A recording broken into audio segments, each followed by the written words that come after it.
За та бүхэндээ өглөөний мэнд хүргэе. За бизнесийн эрх чөлөөний хуулийг засгийн газраас оруулж ирж байгаа. За зарчмын үед бол дэмжиж байгаа. Бид нэр гадаадын хөрөнгө оруулалт татах ёстой, бизнесийн орчингоо сайжруулах ёстой. Гэхдээ энэ дээр бас дагалдан баг эн чинь 100-аад хууль орж ирж байгаа шүү дээ. Тэгэхээр хэд хэдэн бас асуултууд байна. Бас нэлээд дагалдан хуулиудыг бол бид нар нухацтай харах ёстой байна. За нэгдүгээрт инхвайр сайд байгаа юм чинь тухайлан асуулмаар байна. За 95 энэ сүүлийн 30 жилийн хөрөнгө оруулалтын орчныг та дүгнээд нэг хэлэх хэрэгтэй. Гэхдээ цаг үлдэн шүү. Бусад асуултууд байгаа.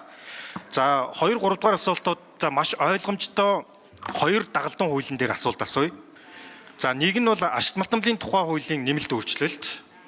За энэ дээр 7-гийн 7 дахь хэсэг байна.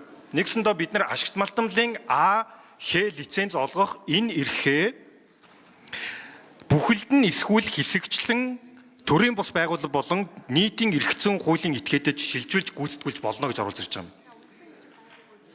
Ер нь бид нар зөвшөөрөл ярих юм бол зөвшөөрөл дотроос Монгол улсын хамгийн үнд цэнтэй хамгийн хөрөнгө оруулалт татах тэр зөвшөөрөл нь бол ашиглалтын ер нь бол уул уурхай лицензэлтэй. Ашиглалтын болон хайгуулын лиценз олголт.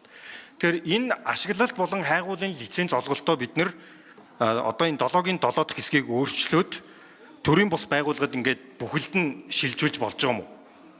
Энэ би зөв ойлгосон уу? Эсвэл яг тэр эрхээ бид нэр ингээд шилжүүлж байгаа юм уу? Энэ дээр ингээд бусад орны яг энэ ашиглалтын болон хайгуулын лиценз олголтоо 3 дахь чиглэлээр шилжүүлдэг тийм жишээ байна уу? За 2 дугаар асуулт уянгаа гишүүн асуучлаа. Тэгэхээр алгасан юм. За хөрөнгө оруулалтын тухай хууль байна. За сая дор чанд сайн тайруулж байгаа шүү. Би яг танаас тухайлан асууя. За тогтворжуулалтаа уртсах байгаа юм байна. За нэгдүгээрт хөрөнгө оруулалтын хэмжээг босгоо 500 тэрбум хүртэл байсныг 100 тэрбум болгоод 5 дахин бууруулж байна. За тогтворжуулалтын гэрчилгээ бид нар 15 жил хүртэл олгодог байсан бол энийг 20 жил болгож байгаа юм байна. Тэгэхээр дор чан зайд та бас олон улсын форум эднэрт явдаг олон улсын жишийг асуунаа. Олон улсын чиг хандлага нь олон улсын валютын сангийн болон OECD-гийн зарчмаар аваад үзэх юм бол энэ эсрэгээр явдаг байхгүй юу? Яг ямар орон тогтворжуулалтаа уртуулгаснароо хөрөнгө оруулалт татсан юм. Би та бүр яг жишээ хэлж байгаад надад хариулна шүү. Яг гэх юм бол олон улсын жишг сүүл энэ тогтворжуулалтын гэрчилгээ олгодог энэ сүүлийн 90-ад оны үед 90-с 2000 оны үед гарч ирж исэн жишг байхгүй юу? Гэтэл яг олон улсын жишгийг аваад үзэх юм бол Латин Америк, Африк, Аз 8-аас 12 жил байгаа. Тэгэхээр бид нар 15-аас 20 жил болгохоор хөрөнгө оруулалтын орчин сайжирна гэсэн тийм судалгаа байна уу? Бизнесийн эрх чөлөөнийг сайжруулна гэдэг бол бид нар олон улсын жишг рүүгээ ойртчихно гэж ойлгож байгаа. Олон улсын жишг рүү бид нар ойртох ёстой. Тэрнээсээ бид нарын дээр цоошин юм гаргаж ирэх шаардлагагүй. Тэгэхээр олон улсын жишг нь эсэргээрээ байгаад хахад яагаад 15-аас 20 жилиг та хөрөнгө оруулалт татах үндсэн гол зүйл гэж харж байгаа юм. За жишээлбэл хөрөнгө оруулалтын тухай хуулиараа бид нэр тогтворжуулалт дотор аж ахуй нэгжийн орлогын албан татвар, нөөд, гайлын албан татвар бас ноцтой нь амнаатай оруулдаг байхгүй юу? Олон улсын таны хэлээд байгаа жишг дээр болохоор амнаатыг тогтворжуулалт руу оруулах нь буруу гэж чиг хандлага гараад байна шүү дээ. Тэгэхээр та олон улсын жишээг ярьж байгаа бол энэ дээр яг жишээтэй судалгаатай тайлбарлаж өгөөч гэж асуумаар. За дараа нь. За инхвайр сайд хариулъя.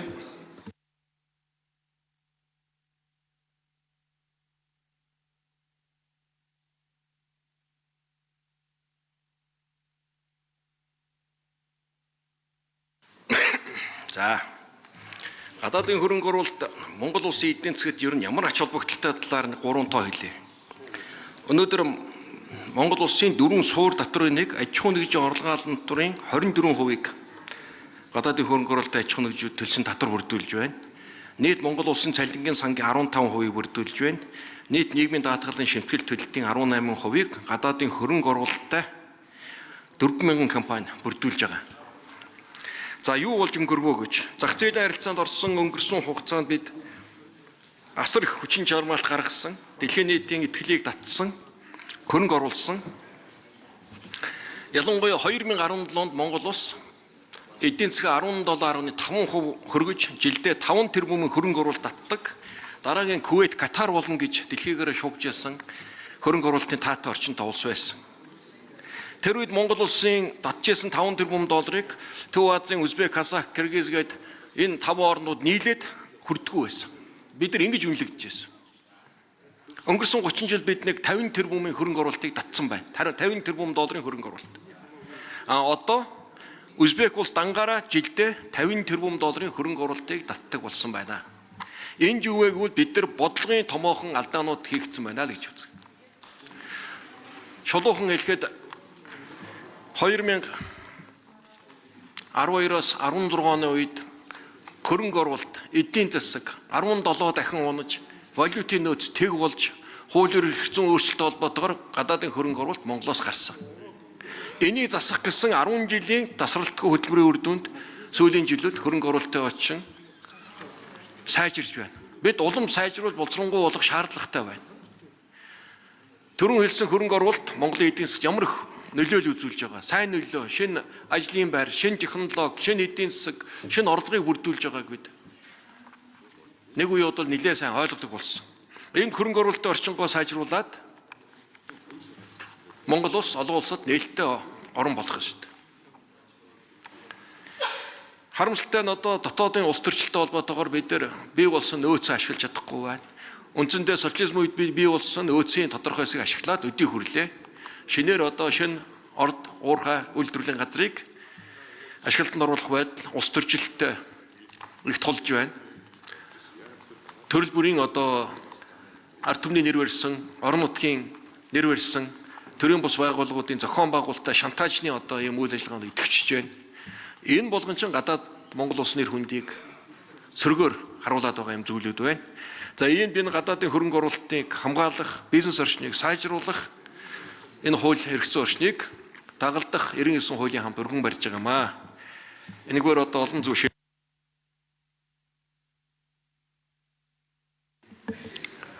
За доршин цайд нэмж хариулъя.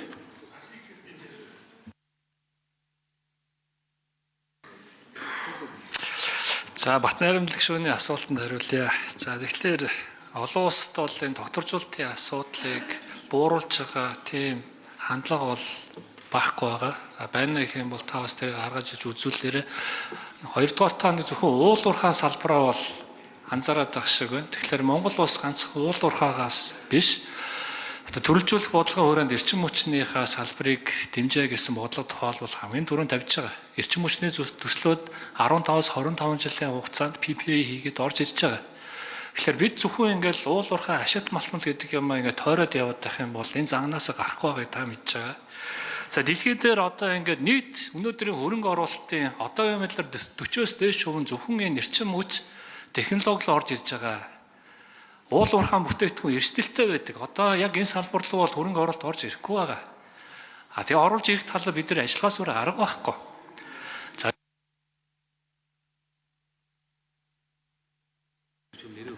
За нэмэлт доржин цайд нэмэ харилцъя. Дараад нь дамжим сайд.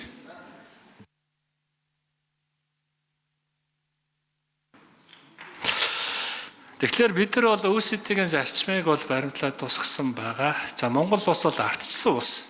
35 жил бид нар ингээд засгаа байнга сойлдог. Тэгээд өмнөх ажлаа баллуурдаж явсны үр дүн бол өнөөдрийн үр дүн. Бид нар үндсүүлийн нэмэлт өөрчлөлтөө ингэж хийсэн. Засгийн газрын доктортой байдлыг хангаж хийсэн. Гэтэл засаг маань ямар байгаа вэ? Та бүгд мэдж байгаа шүү дээ. Ийм орчин чинь Монголд хэн хөрөнгө оруулалт хийх вүлээ дээ. Тэгвэл бидний өнөөдрийн байгаа байдал яг 2000 оны тэр завгарыг ашиглаж ажиллахаас өөр арга байхгүй шүү дээ. Доктортой байдлыг л бид нар гадны хөрөнгө оруулагчдад амлахгүй болохгүй. Энийн ганц нөхцөл нь докторжуулалтын энэ баталгаажуулалтыг хийхгүй бол орж ирэхгүй шүү дээ.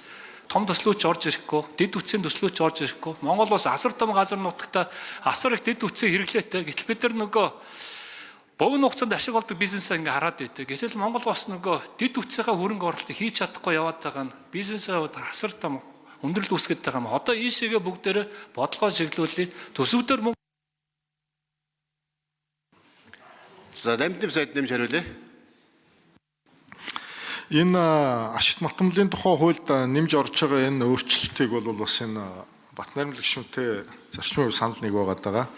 Зөвшөөрөл мэдээллийн тухай хууль дээр одоо төртөдөргөө бас нөгөө энгийн зөвшөөрлүүдийг шилжүүлж болно гэдэг заалт нь угаасаа байдаг. Энэ хуулийнхаа хүрээнд шийдээд явчих гэсэн ийм одоо зарчмын байр суурьтай байгаа. Ажлын хэсэг дээр энэ ашигт малтмлын хайгуулын болон ашиглалтын тусгай зөвшөөрлийг төрийн бус байгууллага руу шилжүүлэх тухай асуудлыг засаад явчих боломжтой гэж харж байгаа. Салбарын байр суурь бол бас яг тийм байгаа.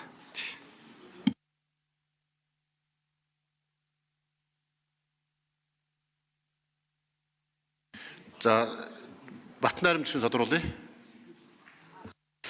За доржсан сайд за ойлон хаан дээр чинь нэлийн тулах нэ. Та олон улсын жишг тогтворжуулалтыг илүү урт хугацаагаар явуулдаг гэж хэлсэн шүү. За одоо ойлоо тэгэхээр судалгаа та яг наад судалгаагаа гаргаад ирэх. За би яг бууж байгаа судалгааг нь гаргаж ирээ. Тэгээ ойлоо судалгаатай ярих хэрэгтэй. Яг гэвэл энэ чинь айгүй ноцтой зүйл шүү дээ. Өнөөдөр оюутлогоо дээр бид нэр тогтворжуулаад яасан. Амнаатаа тогтворжуулаад үнийн өсөлт гарч байгаа үнийн өсөлтөөс чинь нэг ч төгрөг орж ирэхгүй олон улсын жишг чинь энэ чинь эсрэг яваад байгаа байхгүй юу? Тогтворжуулалтын яг гэрчилгээг хэвлэж тараадаг орн бараг байхгүй шүү. Тэгэхээр яг олон улсын жишгээ хоёлоод яг судалгаатай нэгдүгürt ярих хэрэгтэй.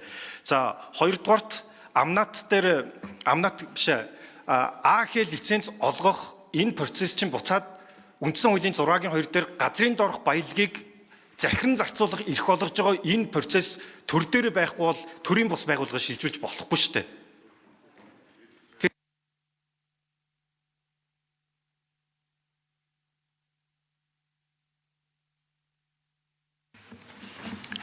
За доршин цад хариулъя. За гадаадын хөрөнгө оруулалт ихлээр л оюутлогоо оруулцдаг байдлыг болмоор байгаа шүү. Шулуухан хэлэхэд. Би бол энэ Батнайрамд гишүүний зүгээр байр суурийг бол хүндэтгэж байна. Гэхдээ зөвхөн уул уурхалаа битээ оруулаа. Өнөөдөр хамгийн ихний асуудал эрчим хүч байгаа. Эрчим хүчний хөрөнгө оруулалтууд бүгдээр урт хугацаанд хийгддэг. 25-30 жил хийгддэг. Эдгээр чинь доктортой байж шаарддаг. PPA хийдэг. Одоо нэг Узбекистан, Казахстан эдгээр улсууд бол бүгдээрээ тийм доктортой байдалтай урт хугацааны гэрээтэй явд юм аа. Тэгээ өнөөдөр бид нар өөрсдөө нэг хөгжсөн орнуудад битээ бас харьцуулаарай. Олон улсын судалгаа гаргаж ирээд ярихад асуудал бол багхгүй. Тэгээ хөгжиж байгаа орны Монгол улсын өнөөдрийн түвшнийг бас үнэлж байгаад бид нар энэ шийдвэр гаргаж байгаа шүү. Тэгэхээр хөрөнгө оруулалт бол үнэн сүүлийн 25 жил зөвхөн уул уурхаад ирдэг байсан. Одоо ирэхгүй байгаа. Ийм орчинд яаж ирэх вүлээ дээ. Тэгвэл одоо технологийн шинжилттэй холбоотойгоор эрчим хүчин дээр ирж байгаа. Дата төв дээр ирж байгаа. Ногоо эрчим хүчин дээр ирж байгаа. Мөнгө нь байгаа. Эдгээр чи оруулж ирэхэд доктор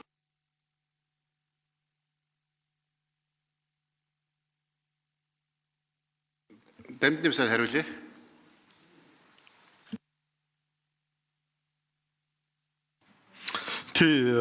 Батнайрамд гишүүн бас салбар ойлгодог хүний хувьд яг зарчмын зөв байр суурь илэрхийлээд байгаа. Ерөнхий сайд ч гэсэн бол энийг энгийн зөвшөөрлийн хүрээнд одоо эрхшилжүүлнэ гэж явж байсан. Тэгээд энэ хуулийн томьёол дээр бол энэ төсөл дээр бол ингээ орцсон байгаа. Ажлын хэсэг дээрээ засаад явах боломжтой л гэж хараад байгаа. Манайхан бол тийм санал өгөөд байгаа бас. Энэ ашигт малтмлын хайгуулын болон ашиглалтын тусгай зөвшөөрлийг төрийн бус байгууллагад өгч болохгүй. За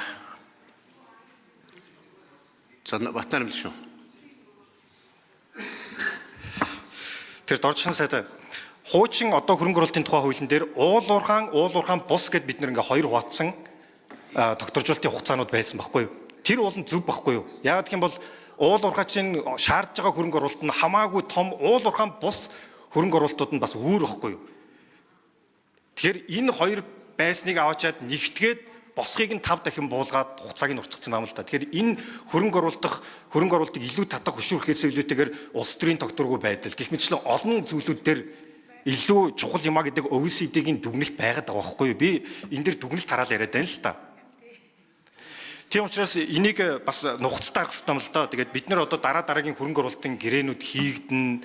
Тэр тэн дээр яг юунд тогтворжуулахгүй яг л олон улсын зарчмаар бид нар барих хэрэгтэй. Ганцхан оюутлогоо яриад байна гэж энэ чинь жишээ шүү дээ. Эндээс бид нар алдаанаасаа суралцгийг бол бид нар оюутлогоо ярихгүй тэгээ өөр юу ярих юм? Өөр ямар хөрөнгө оруулалт ярмаар байна.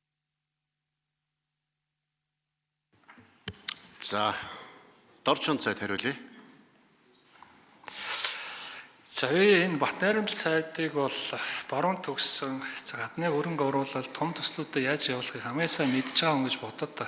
Тэгээ тийм болохоор бас одоо байр суурийг нэгтгэж явах нь зүйтэй байх. Оюу толгой бол маш сайн төслөө. Алдаа гарсан үг л үнэн. Алдаагаа засаал явах хэрэгтэй.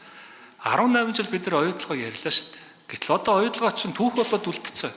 Одоо Монголд ингээд зэс рүү эрчим хүчний материал руу хөрөнгө оруулалт хийя гэд ингээд тахад бид нар ингээд хаалгаад хүчээд үгүй гэж болохгүй байхгүй та. Өнөөдөр бид нар оюу толгоос чинь хэд дахин илүү хөрөнгө оруулалтыг эрчим хүчин дээр татах гээд хилчлээ хийгээд байна шүү дээ. Private equity fund-уудтай бүгд л хөрөнгө оруулалтын банкуд орж ирээд хийя гэд байдаг. А тэгэнгүүт л ингээд оюу толгой хард энэ болохгүй байхгүй гэд ийм байдлаар явах юм бол хөрөнгө оруулалт орж ирэхгүй. Эрчим хүч, ногоо эрчим хүч, технологи чинь дэлхийн бүх хөрөнгө оруулалт яваад байна. А тэгвэл тийшээгээ бид нар угтаж бодлогоо явуулж хуулийнхаа орчныг өөрсдөө За мөнгөн цогийн гай хөл гишүүн асуултаа асууя.